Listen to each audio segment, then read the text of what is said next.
People who work in the fire service get more kinds of cancer and just more cancer overall than people who don't. That is Des Moines firefighter Malcolm Cortner.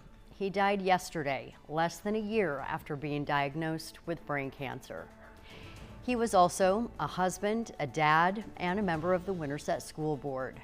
Cortner's cancer was considered an occupational hazard and covered by insurance, but other firefighters are dying from cancers that are not covered.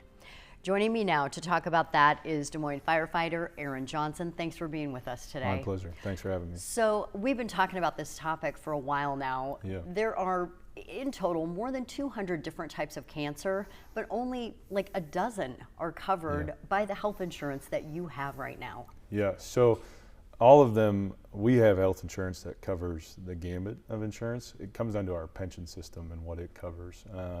And basically what that boils down to is, what does the city recognize as their problem versus our problem when it comes to our health insurance bills. So we have health insurance regardless, but anything over and above, you know, if a firefighter is to travel to, like Malcolm, for instance, went to Maryland to receive specialized treatment. Several of our firefighters have gone to MD Anderson in Houston, as well as Mayo Clinic.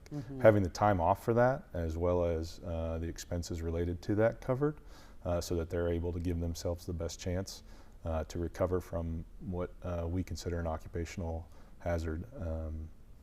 That's the importance of getting this covered, of getting all cancers covered, having a definition that's all-encompassing and comprehensive versus just picking out 14. At the time that bill was written, the 14 made sense. It's what we knew.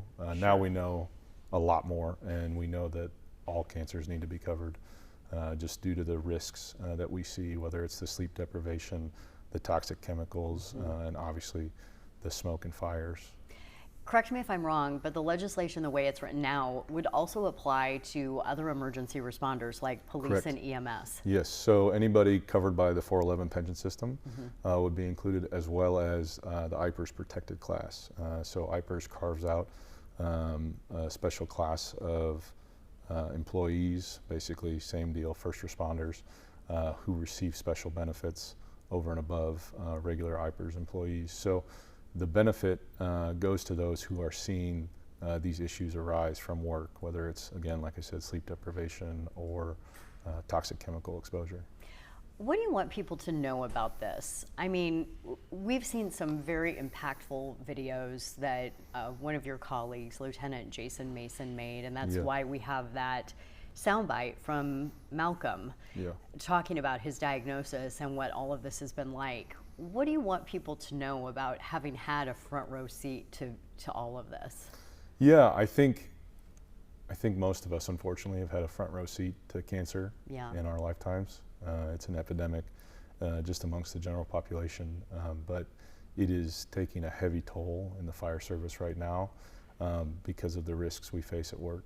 And so we're just looking for people to understand that, you know, we choose to put our lives on the line on a daily basis, whether that's something in the moment or a long-term deal like a cancer diagnosis. And we hope that not only the state legislators, but the citizens of Iowa will have our back and help us through those times. So. Okay, well, let's talk about that a little bit more. Who's against this?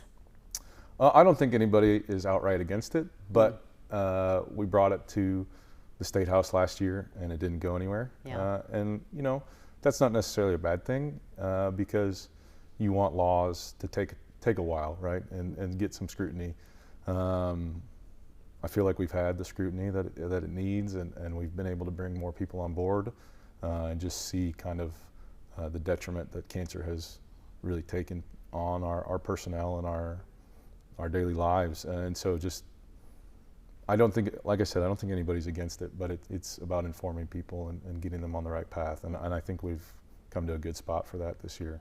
We're seeing pictures of you guys, including Malcolm, up at the State House last year, lobbying, talking to lawmakers, different stakeholders. What do you think his legacy is now? Probably not anything I could fit into this news hour. Yeah. Malcolm and I came on together. We got hired together. We went through drill school together. We were at the same station together. His last shift, we worked on the ambulance together.